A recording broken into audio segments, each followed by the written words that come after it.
Hello students, स्वागत है आपके अपने चैनल जीनियस इंस्टीट्यूट में। आज का जो हमारा महत्वपूर्ण टॉपिक है, जो इनऑर्गेनिक केमिस्ट्री का आपका लास्ट चैप्टर है क्लास 12th का। इस समय जो प्रेजेंट में इनऑर्गेनिक केमिस्ट्री के सिर्फ 2 ही चैप्टर हैं। इन 2 चैप्टर में सबसे पहला चैप्टर है D and F block and second chapter है आपका कोऑर्डिनेशन कंपाउंड, उपसय संयोजन यौगिक। आज हम लोग उपसय संयोजन यौगिक की चर्चा करते हैं और पूरी इस निचोड़ को, इस क्लास को 2 पार्ट में हम लोग बांटेंगे। आज पहली क्लास हो जाएगी, कल आपको या दिन में आपको दूसरी क्लास मिल जाएगी। तो ज़्यादा लंबा हम लोग इसको सफ़र तय ना करेंगे, 2 ही क्लास में हम लोग इसको पूरा कवर कर लेंगे बोर्ड के अकॉर्डिंग। तो सबसे पहले हम लोग शुरुआत करते हैं। चैप्टर का जो नाम है उपसय संयोजन यौगिक कोऑर्डिनेशन कंपाउंड। कोऑर्डिनेशन कंपाउंड पढ़ने से पहले सबसे पहले इसकी बेसिक चीजें बात आती है आणविक यौगिक। इन आणविक यौगिकों को भैया योगात्मक यौगिक के नाम से भी हम लोग जानते हैं। इन आणविक यौगिक को हम योगात्मक यौगिक के नाम से भी जानते हैं। और योगात्मक यौगिक, योगात्मक, जाहिर सी बात है, जब योगात्मक की बात हो रही है तो एडिशन होगा। किनका एडिशन होगा उसकी हम लोग चर्चा करते हैं। लेकिन अगर योगात्मक शब्द कह रहा है ना वो, तो उसमें जाहिर सी बात है एडिशन होगा ही होगा, योग होगा ही होगा। किनका होगा देखिएगा, जब विलयन में 2 या 2 से अधिक, जब विलयन में 2 या 2 से अधिक लवण साधारण अनुपात में, बिल्कुल नॉर्मल सिंपल रेशियो में संयुक्त होते हैं, कंबाइंड होते हैं, कंबाइंड करते हैं, तो नए यौगिकों के क्रिस्टल प्राप्त होते हैं। नए यौगिकों के क्रिस्टल प्राप्त होते हैं, जिन्हें हम लोग आणविक यौगिक, योगात्मक यौगिक, मॉलिक्यूलर कंपाउंड, एडिशन कंपाउंड के नाम से जानते हैं। तो ध्यान दीजिएगा, सीबीएसई में तो डायरेक्ट डेफिनेशन पूछ लेते हैं आणविक यौगिक के भी, यूपी बोर्ड में शायद ऐसा भी देखने को नहीं मिला है। फिर भी आपको ध्यान देना है कि जब विलयन में 2 या 2 से अधिक लवण साधारण अनुपात में संयुक्त करके एक नए क्रिस्टल का निर्माण करते हैं, उसे हम लोग कहते हैं आणविक यौगिक, एडिशन कंपाउंड, मॉलिक्यूलर कंपाउंड और योगात्मक आणविक यौगिक की हम लोग चर्चा करते हैं। तो अब अगर मान लो इंग्लिश मीडियम वालों को देखना है तो भी सिंपल सी बात है कि जब सॉल्यूशन में 2 और मोर देन 2 साल्ट एक सिंपल रेशियो में कंबाइंड करते हैं तो न्यू क्रिस्टल का फॉर्म करता है, न्यू क्रिस्टल बनते हैं। उन क्रिस्टल को हम लोग कह देते हैं मॉलिक्यूलर कंपाउंड्स और एडिशन कंपाउंड्स कह देते हैं। These are classified in 2 types. पहले हम लोग बात करते हैं कि आखिर आणविक कंपाउंड होते कौन कौन से, कैसे कंबाइन करते हैं। जैसे हमने ले लिया आपका K2SO4 प्लस Al2SO4 का होल थ्राइस प्लस 24H2O।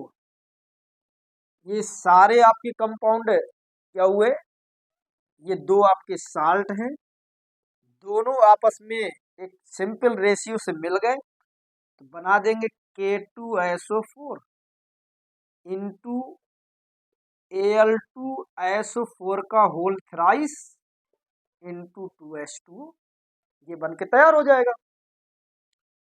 देख लीजिए, एक साल्ट आपका ये है, एक साल्ट आपका ये है, दोनों साल्ट सिंपल रेशियो में आपके मिल करके एक क्रिस्टलन सॉल्ट बना दिया है और इसको हम लोग कहते हैं फिटकरी। क्या बोलते हैं?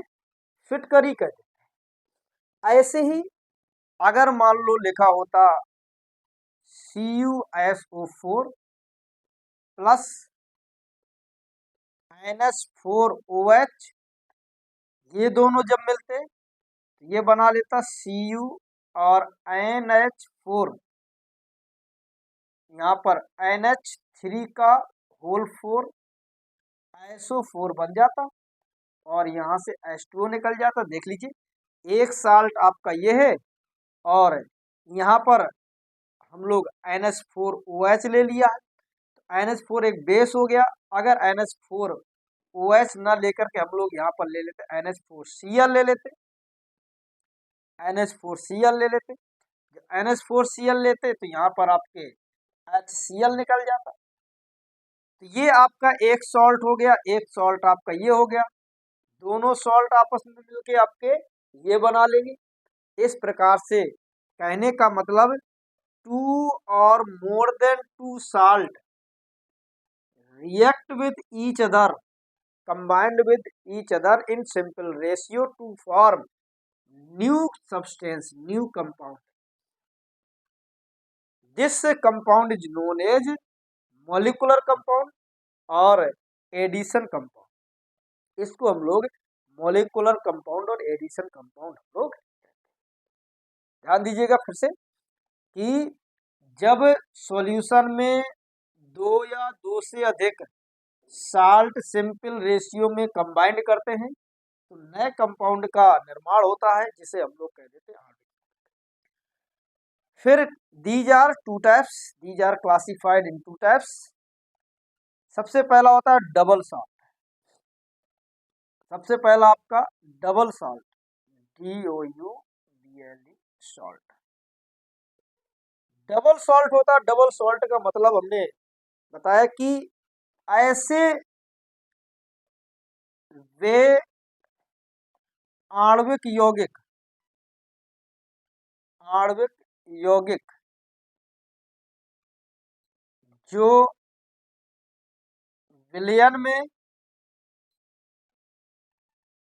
अपनी पहचान खो देते हैं, अपनी पहचान खो देते हैं, वही आपके कहलाते हैं द्विक लवण। जैसे अगर ये आपका लिया होता K2SO4 इंटू Al2SO4 का होल थ्राइस इंटू 24 H2O लिया होता तो K अपना भक्ता अलग, SO4 अपना भक्ता अलग, और यहाँ Al अपना अलग भक्ता। इस प्रकार से ये सारे अपने अपने यहाँ वहाँ घूमते रहते, मतलब कि ये अपनी औकात भूल जाते हैं। मतलब थोड़ा से अगर इनको पानी मिल गया तो ये अपनी औकात भूल जाएंगे। जब औकात भूल जाएंगे तो ये कोई यहाँ भगेगा, कोई वहां भगेगा, कोई यहाँ भगेगा, भगते चले जाएंगे। इसलिए उनको कहा गया द्विक लवण, डबल सॉल्ट कहा गया। दूसरे जो होते हैं आपके वो होते हैं जाके उपसह संयोजी यौगिक। जिस चैप्टर के बारे में हम लोग पढ़ रहे हैं उसी के बाद आपके इसको देखना है कि उपसह संयोजी यौगिक मतलब कोऑर्डिनेशन कंपाउंड क्या होते हैं। मतलब वे यौगिक जो विलयन में अपना स्थायित्व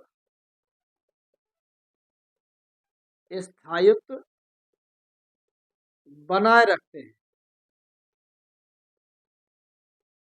ये विलयन में अपना स्थायित्व बनाए रखते हैं, इसलिए इन्हें हम लोग उपसह संयोजन यौगिक कहते हैं। जैसे K4IFE6, अगर इसको हम लोग सॉल्यूशन में डालें तो 4K प्लस तो आपका थोड़ा बहकेगा, लेकिन FeCN का होल 4 जो होगा वो आपका बहकेगा, इसलिए इनको कहा गया आणविक यौगिक। इसके बाद आणविक यौगिक से संबंधित कुछ परिभाषाएं छोटी छोटी जिनको आपको ध्यान देना है। सबसे पहली है सेंट्रल मेटल एटम CMA, केंद्रीय धातु परमाणु। तो केंद्रीय धातु परमाणु का मतलब है वह धातु परमाणु या आयन जिससे जिससे समूह या आयन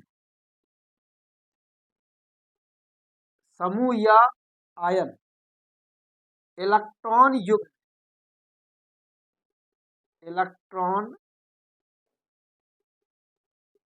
युग्म द्वारा जुड़े रहते हैं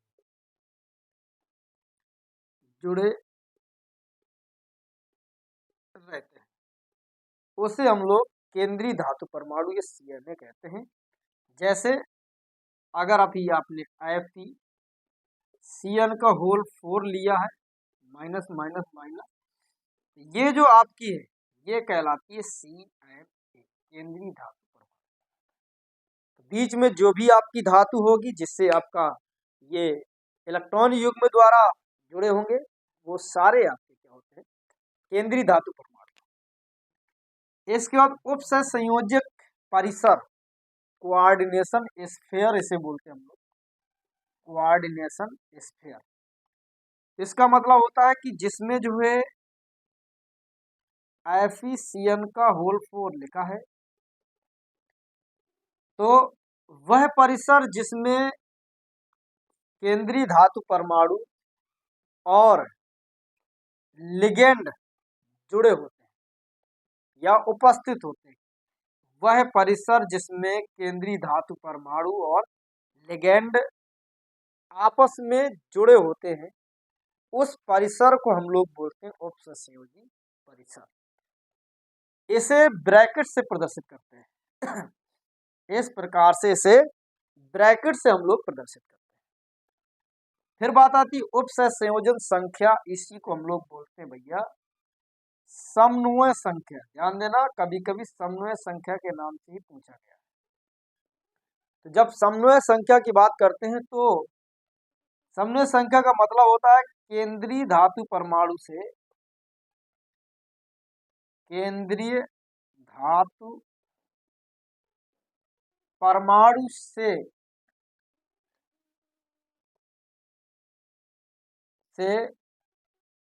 आयन या समूह जितने उपसंयोजी बंध बनाता है उसे हम लोग उपसंयोजन संख्या कहते हैं। जैसे एग्जाम्पल की हम लोग बात करें जैसे हमने ले लिया K4FeCN का होल 6, ये आपका जो Fe से ये CN 6 आपके बॉन्ड बनाए हुए, इसलिए आपका इसकी कोऑर्डिनेशन नंबर आपकी हो जाती है। ध्यान देना, ये डिपेंड करता है लिगेंड पर। ये मोनोडेंटेड लिगेंड, तभी लिगेंड की चर्चा हम लोग करते हैं। लिगेंड था आपका मोनोडेंटेड एक दंती, इसलिए हमने 6 डाल दिया। कभी कभी आपके बाइदंती होंगे, बाइडेंटेड होंगे, तो उसकी हम लोग चर्चा अलग करते हैं। जैसे अब लिगेंड की हम लोग यहाँ पर बात करेंगे तो लिगेंड का मतलब क्या होता है, इसी का जस्ट अपोजिट है केंद्रीय धातु परमाणु का। क्या वह परमाणु समूह या आयन जो केंद्रीय धातु परमाणु से इलेक्ट्रॉन युग्म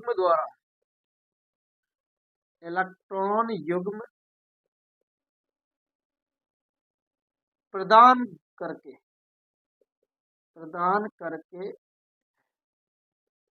बंध बनाता है, लिगेंड कहलाता है। मतलब वह परमाणु समूह या आयन जो केंद्रीय धातु परमाणु से इलेक्ट्रॉन युग्म प्रदान करके बंध बनाता है, उसे हम लोग कहते हैं लिगेंड। ये लिगेंड आपका कई टाइप का होता है। पहला होता है एक दंती,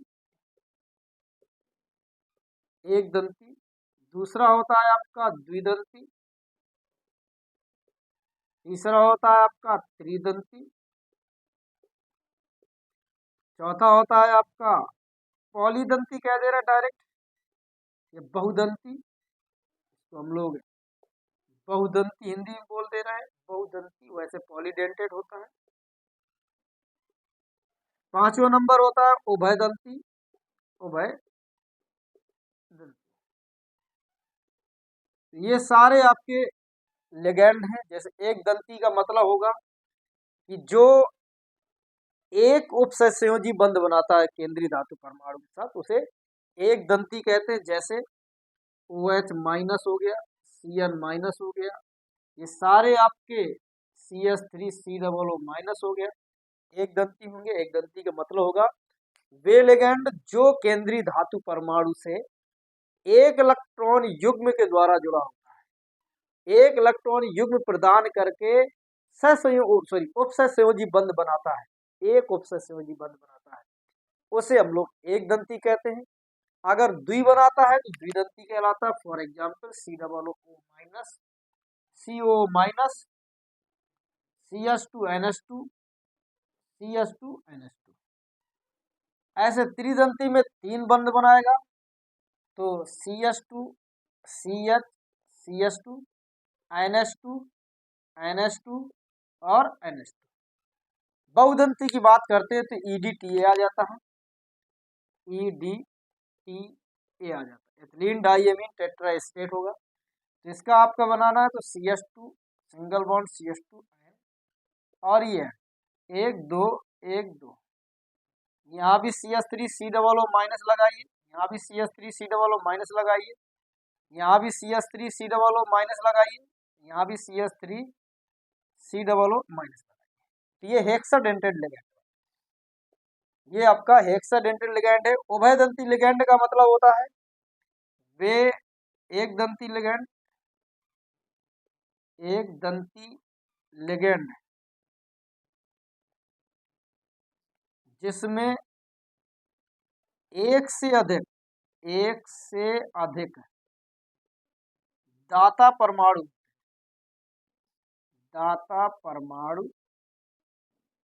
होते हैं, उभयदंती लिगैंड कहलाते हैं। जैसे ये कोई केंद्रीय धातु परमाणु है, Cn है, Cn लग गया, अब यही आपका आयनसी के रूप में जुड़ जाएगा। दोनों दाता परमाणु है लेकिन एक समय में एक ही आपका यहाँ पर उपसंयोजी बंध बनाता है।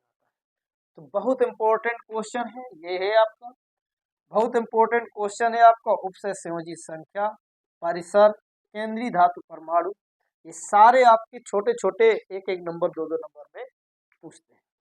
इसके बाद दूसरी क्लास में हम लोग जो है आपको बताएंगे ऑक्सीकरण संख्या निकालना, प्रभावी परमाणु क्रमांक निकालना, और साथ ही वर्नर सिद्धांत और वैलेंस बॉन्ड थ्योरी VBT। तो VBT हम लोग बाद में पढ़ लेंगे, लेकिन इतना जो हम लोग कल की क्लास में फिर से आपको बताएंगे। ये चीज आपको यहाँ पर जरूर ध्यान दें। कोई दिक्कत हो तो आप लोग कमेंट करके हमसे पूछ लीजिएगा। इसके बाद ये टॉपिक खत्म हो जाएगा, DN और ब्लॉक की हम लोग चर्चा कर लेंगे। थोड़ा थोड़ा पढ़ ले, उतने में ही आपके बहुत अच्छे नंबर आ जाएंगे। बस रिवीजन करते रहिएगा। अब टाइम रिवीजन का है, बहुत ज़्यादा पढ़ने का नहीं, लेकिन जो पढ़ लिया है उसको बार बार रिवीजन करने का टाइम है। तो सब लोग इतना तो